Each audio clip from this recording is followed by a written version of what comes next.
Filamu The Jack in the Box Arcane 2022 kwanza ni mwendelezo wa filamu ya The Jack in the Box 2019. Bana, ndani ya filamu hii kuna kiumbe wa ajabu mwenye roho mbaya, acha kabisa babake, anayofungiwa ndani ya box la kuchezea watoto, yani Jack in the Box.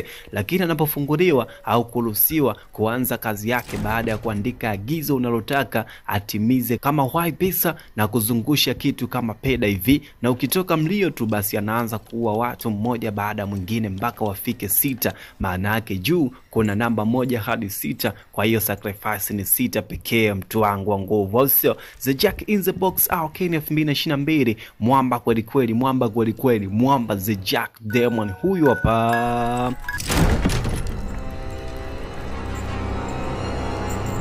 Kwamba filamu inaanza ikimwonyesha mwanamke tajiri sana anaitwa Olga, ambaye ni mgonjwa mahututi. Olga anaishi katika jumba kubwa lenye utajiri mwingi, lakini anajua muda wake wa kuishi umekwisha mwanango. Anamwajiri kijana mmoja anaitwa Edgar, ambaye ni mfanyakazi wa makumbusho na mtaalamu wa vitu vya kale, kumletea kitu kimoja hapo cha ajabu, boksi la kale la Jack in the Box.